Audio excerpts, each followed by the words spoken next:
VOCAB Malone again. How y'all doing? I'm here again to talk about my book, Barack Obama versus the Black Hebrew Israelites, subtitled Introduction to the History and Beliefs of One West Hebrew Israelism. Just came out fall of 2017. I go behind the scenes to give people an idea of what was in my mind when I was writing. You could almost use these 15 to 20 minute videos as a study guide. Chapter 3. What is One West? Basic beliefs. Now this chapter runs 20 pages and that's not even including the footnotes. So it's one of the longer chapters. There's a lot of beliefs and I didn't even get to it all, but this is one of the main reasons I want to write this, so you know what these folks believe. So when you encounter them, not just on the street, but at your job, work, whatever, you have some understanding of who they are, what they're doing. I'm going to read a couple sections of the book, but I'm really just going to go through and give you a breakdown of the paragraphs by using the headings. This opening quote is just so golden. Let me give you the backdrop. There's a barbecue, right? ISUPK, one of the One West camps, throws this barbecue every year. This is summer, whatever. And another guy wants this kid to be able to come in, and it looks like he'd be able to come in. Then what happens? In a conversation between Captain Tazariak of the ISUPK and the 14-year-old young man, all of a sudden Tazariak no longer views this young man, even though they're just hitting it off and all that, as his brother, because he thinks he's Hamite. Tazariak thinks he is a Shemite. I then have this quote that he gives when the other man is like, come on, like what harm is he gonna do? Tazariak responds with classic Tazariak. Listen to this quote. Y'all can take that blackity-black shit around the corner. Non-Israelites will not come to that cookout, period. If I bring my brother, this is my little brother, if I bring my brother with me to the cookout, can he get in with me? No. You mean to tell me you wouldn't let this brother in the cookout, brother? Look at it. Come on, Tazariak. This is the poison of that book. This is what we're talking about, of the poison of that Bible, brother. But you're bringing the Mexican. The Mexican is your brother. He could be white as Snow White, and you're bringing the Mexican. But you won't bring in my little brother. He can't eat with us. No. Because joining other nations is why we were destroyed as a people. I want you to know that all of us don't think like that. So don't let my brother Tazar. I love my brother. This is my brother. And that's why we're trying to fix him. He's sick mentally, and we're trying to work on him. All of us don't feel like that. You know that brother can't cause you no harm. You telling me that if I was to bring him with me to the cookout, he can't come and eat with you? No. The black child, black baby, bro? No African, no Asian, no Chinese, no white man, no German, no Russian, Caucasian, no non-Israelite will ever eat with me at anything that ISUBK is having or I'm having, period. Why would you terrorize me for something that someone else did that I had no control over? Because the scriptures say prepare slaughter for his children, for the iniquity of their fathers. So, excuse me, brother. No sweat, man, no sweat. So because of the crimes that the forefathers committed against us is why I want them white babies to die. He's got a whole history of saying hateful, murderous, and bigoted things. I get into the endnotes. That's why you should actually look at the endnotes in this book. Let me share an endnote quote. This is actually when I called into the radio show and kind of debated the man. Here's what he said to me. Honorable for me to want to put you in your place and make my coffee, as you said. Right. You're going to be happy to make my coffee because you're going to want to live. God wants you in chains. And they shall take them captive. And we're going to take y'all as captives. This is why I want white people in the kingdom. This is why I want Africans in the kingdom. Because I'm not picking no grapes. And we're going to take y'all as captives. Shall possess them. Possess them. Right. That is your future, Mr. White Man. That's your future. You, James White, every Christian. This is not peace. This is warfare. It was on June 30th, 2016. It was on his own show, Israelite Vibes. This next quote was from No Ledge Radio. Listen to this. I love Khalid Muhammad. Like, I don't think there's a person who hated white people more than Khalid Muhammad. Like, clearly, the man has got some issues. But he just believes what One West has been teaching. And it's hate. And it's not biblical, to say the least. So let's look at these sections. One is Ezekiel 37, or Nah. Let's talk about what they believe about Ezekiel 37, which is the awakening of the dry bones. And I show their reasons for why they think that's what's happening to them now. I'm going to skip this chart. I'm going to come back to it. Don't worry. Section called Elamites and Edomites Fraternizing with Other Nations. In the movie Barry, Obama's roommate is, I believe, Pakistani. So he's considered an Elamite because they do a whole Table of Nations thing, the One Westers do. And so that's fraternizing with other nations, but Obama's a Hamite to them. If he coming with that African mumbo jumbo, Meaning he's not an Israelite anyway, so they don't really care because they're all Gentiles and under their misunderstanding. And then I got a section called Hamites and Cushites. we don't deal with the Africans. Africans are not our people. That's why we don't like Africans. A section called Imposters, the Ashkenazi Jews. Talk about how they use Revelation 2:9 and 3:9. A section called No Evidence. That's part of the cover-up. Talk about how they believe a lot of conspiracy theories. A section called the Lando Calrissian version of the Bible. Works every time. I want to read this part. This is from the script. While the man in the movie is, accosting this drunk white lady on the street, Obama stops, kind of looking around, and he asks the presenter, the Hebrew Israelite, a question. He says, How come you're using the King James Bible? the guy says, what? Why that edition? I thought King James was a white devil. And the guy takes a step back and he points with a stick and he says, here's King James right here. It's funny because the Hebrew Israelites that analyze this part of the video on the Barry movie, they always make a big conspiracy theory out of it. What they say is, you notice in the movie they don't really show the picture of King James that the man is showing. Meaning even though the media is including this part in Barry, they still don't want the truth, the full truth that King James was black, so they don't show his picture. That's what they say in these videos I've watched. But he says, here's King James right here.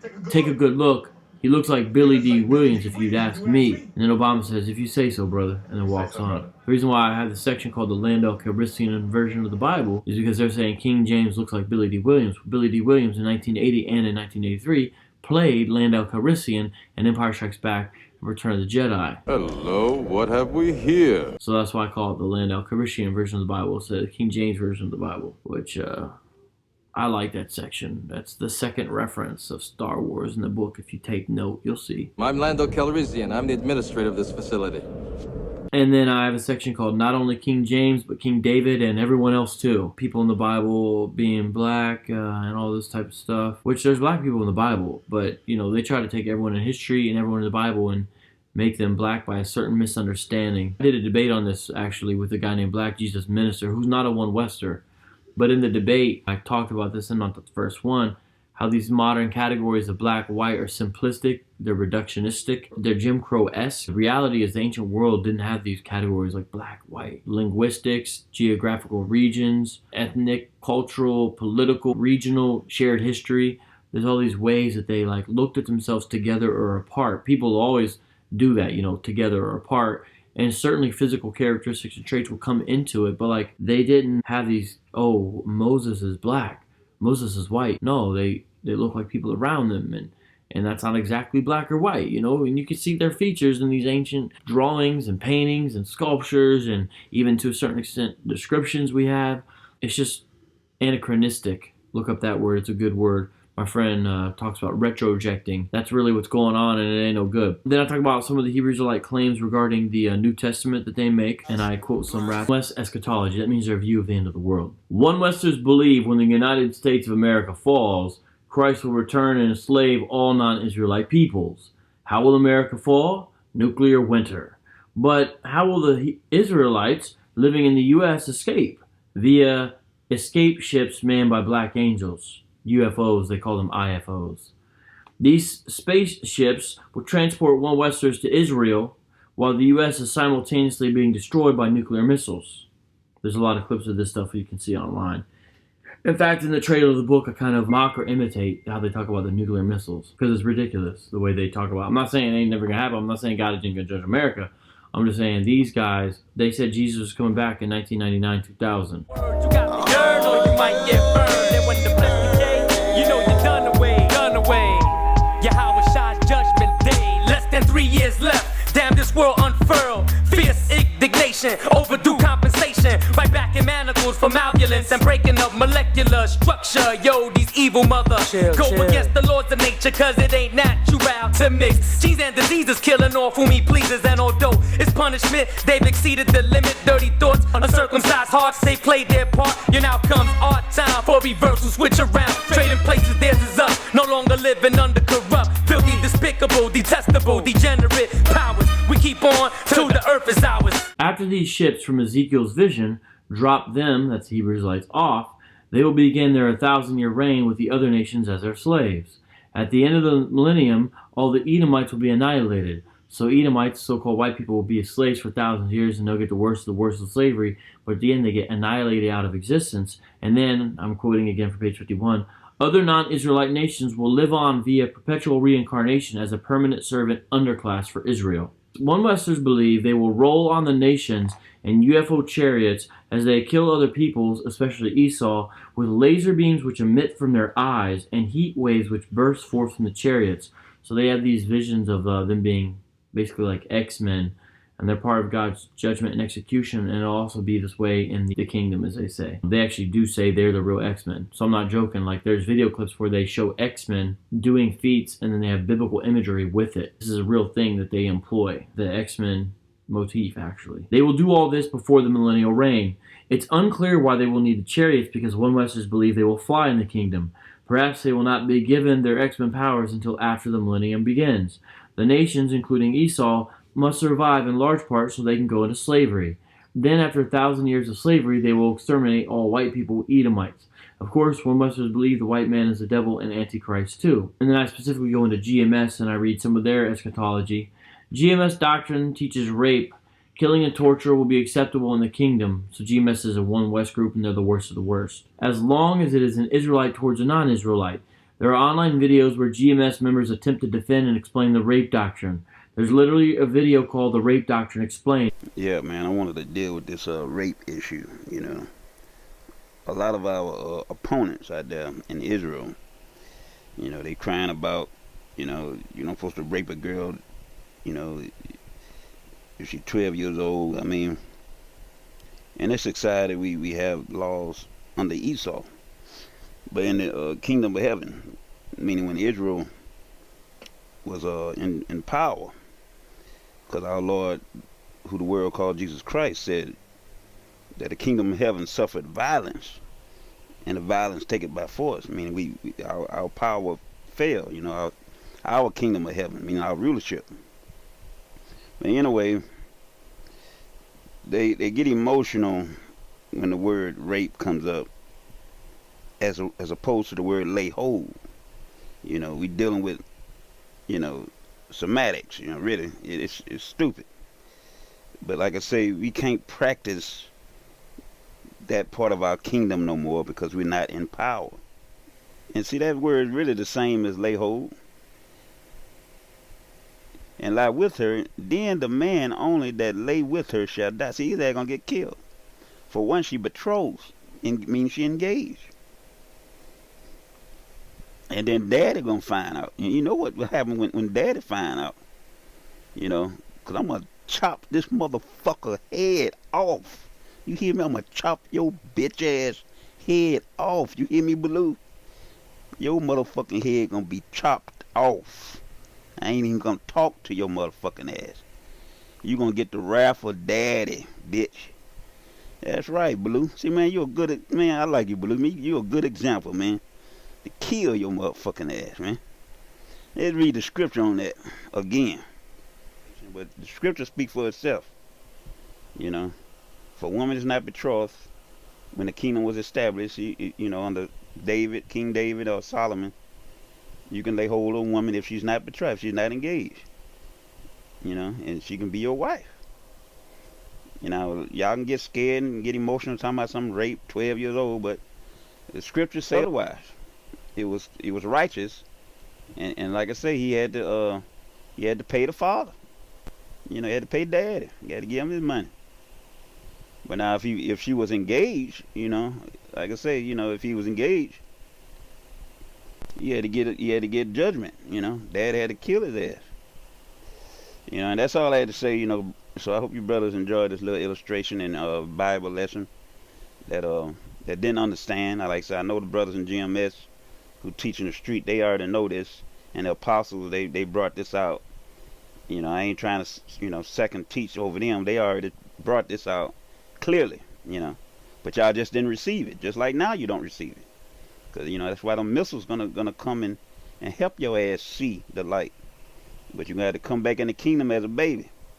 I've personally been on the receiving end of the One West revenge fantasy. Here were some comments directed at me in the live video chat of a GMS Chicago on-air live stream video on September 4th, 2017. So these are comments that they were putting GMS Chicago against me in the comment section. Listen to what they call me. They call me missile food. Which, by the way, that's actually a common One West phrase. I think it's invented by Tahar, who's the leader of GMS. Missile food exposing themselves daily. So they're referring to me there. It's going to be hell for his in the kingdom. They're talking about me. We're going to have a party with VOCAB Malone's body. Yo, that's just gross, bro. That's just gross, man. Why y'all got to say stuff like that? Nah, Apostle Tahar gets VOCAB Malone. Bro, they got dibs on me. Like, this is like postcard lynching mentality right here. I'll be happy to get his bones, LOL. What are they going to do, bro, with me? Like, this is Roman Catholic Church on steroids, you know, digging people up. And yo, for real, I got this stuff screenshotted, but it's in the book. These quotes. This is why you got to get a book like this, man. I can't read the rest of the section on eschatology, but it's classic nonetheless. And Abu supplied some of the details in that with a story. A little chart right here. Top 10 key beliefs of One West Hebrew Israelism. Y'all ready? One West Hebrew Israelites believe that blacks, Hispanics, and Native Americans living in the Western Hemisphere whose ancestors were oppressed are the true descendants of biblical Israel. That's a key belief there, that uniting factor, that equivalency thesis. 2. One West Hebrew Israelites believe that modern-day Jews are fake imposters and not truly descendants of Jacob. 3. One West Hebrew Israelites usually hold the King James Version as authoritative. Very few One Westers are Tanakh only, but almost all believe the Apocrypha is canonical. 4. One West Hebrew Israelites believe the U.S. and all its allies will soon be judged because the Edomites, white people, rule the earth, and Esau, white people, marks the end of the time of the Gentiles. I believe that's all proven biblically. 5. One West Hebrew Israelites believe salvation is procured by law-keeping, Sabbath observance, dietary restrictions, and a certain outward appearance. Beards and fringes, for example, are marks of a spiritual understanding and holiness. Some of them will debate that, but that is basically what they believe. Some are more explicit than the others. Like one guy will say, you must be circumcised to enter the kingdom of heaven. No questions asked. Next one. 1, 2, 3, 4, 5, 6. One West Hebrew Israelites believe Jesus Christ is the black man with, quote, Negroid features. Now, that's what they say to me. The way they want to try to get me specific, because I'll say he wasn't white, he was dark, and they'll say, well, did he have Negroid features? Like, that's what they say to me. This is how these dudes talk. They might say, we don't say that. VOCAB Malone's making that up. He's being racist. No. Next one. Almost all One West Hebrew Israelites believe people of other nations, Europeans, Arabs, Asians, and Indians, when I say Indians, I mean East Indians, cannot be saved. Gentiles are destined for either death or eternal servitude via reincarnation to Israelites in the kingdom. A small minority believes non-Hebrew Israelites can be grafted into the kingdom if they submit to a Hebrew Israelite and keep the law. GOCC and a camp called BOCC, they're a smaller camp, but they come out of One West. They believe some of the other nations can be kind of grafted in like a more friendly kind of servant relationship, but it's a friendly superior kingdom to lesser kingdom relationship. One West Hebrew Israelites believe both heaven and hell are merely states of minds or conditions. Neither are metaphysical realities as they are in Orthodox Christianity. Myself and Jesus the Word did a whole video on that. One West Hebrew Israelites teach that Yahweh's name is either Yahuwah or Ahaya, and that Yeshua's name is either Yahawashai or Yeshaya. GOCC is the only one who believes the latter one, but I had included since they are a One West group and they employ a misunderstanding of Lashawan Kodash, which of course is itself a misunderstanding to get these weird names. One West Hebrew Israelites believe their duty is to gather scattered Israelites who are still Jakes. Those are those who do not yet know their alleged truth of their ancestry and heritage. Top 10 beliefs. With that, we got to close out this chapter in my book, Barack Obama vs. Black Hebrew Israelites. Hey, subscribe to my videos. They're usually a little more epic than this, but I did want to do the study guide. With that, I'm signing off. If I see a homeless, non-Israelite person, right, knowing that their forefathers or their ancestors destroyed my people, I like that they're in that condition, me personally. When I see a homeless white man, I like that. You understand? If I see a homeless African, I like that because their ancestors tormented my people.